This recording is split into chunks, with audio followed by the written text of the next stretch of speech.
ನಮಸ್ಕಾರ. ನಿನ್ನೆ ಹಣವನ್ನು ನೋಟನ್ನು ಹೇಗೆ ಲಕ್ಷ್ಮೀ ಪೂಜೆಗೆ ಬಳಸಬೇಕು ಅಂತ ಎಲ್ಲ ರಾಶಿಯವ್ರಿಗೆ ಹೇಳಿದ್ದೆ.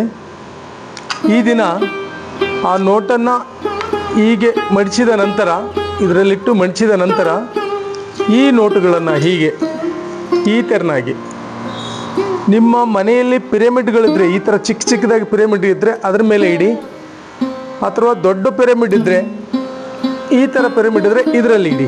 ಈ ಥರ ಪಿರಮಿಡ್ಗಳನ್ನು ಜೋಡಿಸಿ ಆ ನೋಟನ್ನು ಇಡೋದ್ರಿಂದ ನಿಮಗೆ 10 ಪಟ್ಟು ಹೆಚ್ಚಿನ ಒಂದು ಬೆನಿಫಿಟ್ ಸಿಗುತ್ತೆ. ಯಾಕೆ ಅಂದರೆ ಈ ಪಿರಮಿಡ್ಗಳು ಭಾಳಷ್ಟು ಶಕ್ತಿಯನ್ನು ಕ್ರೋಢೀಕರಿಸಿಕೊಡುತ್ತೆ. ಈ ಧ್ಯಾನಕ್ಕೆ ನೋಡಿ, ಎಲ್ಲರೂ ಪಿರಮಿಡ್ ಕೆಳಗೆ ಕೂತು ಧ್ಯಾನ ಮಾಡೋದ್ರಿಂದ ನಿಮಗೆ ಸುಮಾರು ಪಟ್ಟು ಹೆಚ್ಚಾಗುತ್ತಾ ಹೋಗುತ್ತೆ ಧ್ಯಾನ. ನೀವು 1 ಅವರ್ ಧ್ಯಾನ ಮಾಡಿದ್ರೆ ಒಂದು 8-10 ತಾಸು ಎನರ್ಜಿ ಸ್ಟೋರೇಜ್ ಆಗುವಷ್ಟು ಶಾಂತತೆಯನ್ನು ನಿಮ್ಮಲ್ಲಿ ಆವರಿಸುತ್ತೆ. ಹಾಗೆ ಈ ದೀಪಾವಳಿಯ ಲಕ್ಷ್ಮೀ ಪೂಜೆಯ ದಿನ ನೀವು ಈ ಥರನಾಗಿ ಹಣವನ್ನು ದೇವರ ಒಂದು ಹತ್ತಿರದಲ್ಲಿ ಇಟ್ಟಾಗ ನಿಮಗೆ ನಿಮ್ಮ 1 ವರ್ಷದ ಒಳಗಾಗಿ ನಿಮ್ಮ ಕೋರಿಕೆಗಳು ಎಲ್ಲ ಈಡೇರ್ತಾ ಬರುತ್ತೆ. ಓಕೆ. ಹಾಗೆ ನಿಮ್ಮ ಜೀವನದಲ್ಲಿ ನಂಬಿಕೆ ಎಂಬುದು ಮುಖ್ಯ ಆಗುತ್ತೆ. ಯಾವ ಥರ ನಂಬಿಕೆ ಅಂದರೆ, ಗಿಡಗಳ ಬೇರಿನಲ್ಲಿ ಶಕ್ತಿ ಇದ್ದಾಗ ಫಲ ಸಿಗುತ್ತೆ. ಹಾಗೆ ನಿಮ್ಮಲ್ಲಿ ಶ್ರದ್ಧೆ ಮತ್ತು ಭಕ್ತಿ ಇದ್ದಾಗ ನೀವು ಅಂದುಕೊಂಡ ಕೋರಿಕೆಗಳೆಲ್ಲ ಈಡೇರುತ್ತೆ. ಹೇಗೆ ಅಂದರೆ, ಪೂರ್ತಿ ಶ್ರದ್ಧೆಯಿಂದ ನೀವು ಧ್ಯಾನವನ್ನಾದರೂ ಮಾಡಿ, ಪಾಸಿಟಿವ್ ಅಫರ್ಮೇಷನ್ ಆದರೂ ಕೊಡಿ, ಪೂಜೆಯನ್ನಾದರೂ ಮಾಡಿ, ಯಾವುದರಲ್ಲಿ ಆದರೂ ನಿಮಗೆ ಸಂಪೂರ್ಣ ನಂಬಿಕೆ ಇರಬೇಕು. ನಿಮ್ಮ ವೃತ್ತಿಯಲ್ಲಿ ಕೂಡ, ನಾನು ಮಾಡ್ತಕ್ಕಂಥ ವೃತ್ತಿ ಸಂಪೂರ್ಣವಾಗಿ ನನಗೆ ಖುಷಿ ಕೊಟ್ಟಿದೆ ಅನ್ನೋ ಭಾವದಲ್ಲಿ ನೀವಿರಬೇಕು. ಆಗ ಪ್ರತಿಯೊಂದು ಕಾರ್ಯವೂ ಕೂಡ ಯಶಸ್ವಿಯಾಗಿ ಸಾಗುತ್ತೆ.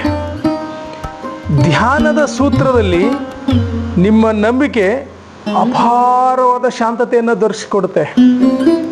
ನಿಮ್ಮ ಧ್ಯಾನದ ಶಕ್ತಿ ಆದಾಗ ನಿಮ್ಮ ಒಳಗಡೆ ಚೈತನ್ಯ ಓಪನ್ ಅಪ್ ಆಗುತ್ತೆ. ಅದು ಓಪನ್ ಅಪ್ ಆದಾಗ ನೀವು ಅಂದುಕೊಂಡ ಕಾರ್ಯಗಳು ಯಶಸ್ವಿಯಾಗಿ ಆಗ್ತವೆ, ನಿಧಾನ ಆಗೋದೇ ಇಲ್ಲ. 1ನೇದು.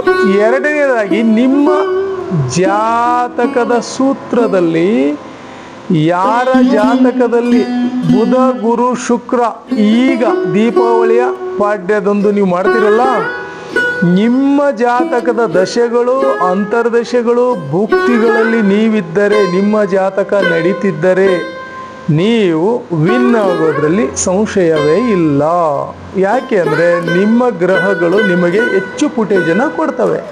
ಅದರ ಜೊತೆ ಈ ಥರನಾಗಿ ಪಿರಮಿಡ್ಗಳಲ್ಲಿ ಕೆಳಗೆ ಲಕ್ಷ್ಮಿಯನ್ನು ಇಟ್ಟು ನೀವು 1 ವರ್ಷದವರೆಗೂ ಈ ಥರ ನೋಡಿಕೊಂಡಾಗ ಕೆಲಸಗಳು ಸಂಪೂರ್ಣವಾಗಿ ಆಗ್ತವೆ. ಬಹಳಷ್ಟು ಅಂದರೆ ಹಾಗೇ ತೀರುತ್ತೆ. 2ನೇದಾಯಿತು. 3ನೇದು, ನಿಮ್ಮ ಒಳಗಡೆ ಕೇಂದ್ರೀಕೃತ ಮನಸ್ಸಿನಲ್ಲಿ ನೆಗೆಟಿವನ್ನು ಹೆಚ್ಚು ತಂದ್ಕೋಬೇಡಿ. ಯಾವುದರ ಕುರಿತಾಗಿಯೂ ಕೂಡ ನಿಮ್ಮ ಒಳಗಡೆ ಸಂತೋಷದ ಘಟನೆಗಳು ಹೆಚ್ಚಾಗಿ ನಿಮ್ಮಲ್ಲಿ ನಡೆದಿರ್ತದಲ್ಲ, ನಾನು ಹೀಗಾಗಬೇಕು ಅನ್ನೋದಿದೆಯಲ್ವಾ, ಅದಕ್ಕೆ ಸಂಬಂಧಿಸಿದ್ದನ್ನು ಮಾತ್ರ ಮೆಲುಕು ಹಾಕಿ ನೋಡಿ. ಒಂದು ಹಸು ಏನು ಮಾಡುತ್ತೆ, ಸುಂದರವಾದ ತೋಟದಲ್ಲಿ ಮೈದು ಗಿಡದ ಕೆಳಗೆ ಮೆಲುಕು ಹಾಕುತ್ತೆ. ಮೆಲುಕು ಅಂದ್ರೆ ಏನು? ಸುಮ್ಮನೆ ನೋಡೋದು ಹೇಗೆ ಅಂತ. ಅದನ್ನು ಪಾಸಿಟಿವ್ ಇರೋದನ್ನು ನೋಡಿ, ನೆಗೆಟಿವ್ ಇರೋದನ್ನು ನೋಡಿದಾಗ ದುಃಖ ಆವರಿಸ್ತದೆ, ನೆಮ್ಮದಿ ಕೆಡುತ್ತದೆ, ಆ ದಿನದ ನಿಮ್ಮ ಖುಷಿಯನ್ನು ಕೊಂದಾಗ್ತದೆ. ಅದು ನೆಗೆಟಿವ್ಗೆ ಅವಕಾಶ ಕೊಡಬೇಡಿ. ಓನ್ಲಿ 1 ಮೆಡಿಟೇಷನ್ನಲ್ಲಿ ಜೊತೆಗೆ ಧ್ಯಾನವನ್ನು ಪರಿಪೂರ್ಣವಾಗಿ ಮಾಡಿ, ಮಂತ್ರ ಜಪವನ್ನು ಹೆಚ್ಚು ಮಾಡಿ. ಈ 3 ದಿನ ದೀಪಾವಳಿಯ ಉತ್ಸವದಲ್ಲಿ ತಾಯಿಯ ಜಪವನ್ನು ಹೆಚ್ಚು ಮಾಡಿ, ಮಹಾಲಕ್ಷ್ಮಿ ತಾಯಿಯ ಜಪವನ್ನು ಹೆಚ್ಚು ಮಾಡಿ. ಆಗ ನಿಮಗೆ ಸಮೃದ್ಧಿ ಎಲ್ಲವನ್ನು ಕರುಣಿಸ್ತಾಳೆ ಆ ತಾಯಿ. ಹೀಗಾಗಿ ಈ ದಿನ ಪಿರಮಿಡ್ ಕೆಳಗೆ ನೀವು ಈ ಒಂದು ಸೂತ್ರವನ್ನು ಪಾಲಿಸಿ. ಈ ಥರ ಪಿರಮಿಡ್ಗಳು ನಿಮಗೆ ಬೇಕಾದಲ್ಲಿ ನನಗೆ ಸಂಪರ್ಕಿಸಿ, ನಾನು ನಿಮಗೆ ಕೊರಿಯರ್ ಮುಖಾಂತರ ಕಳಿಸ್ಕೊಡ್ತೇನೆ. ಓಕೆ.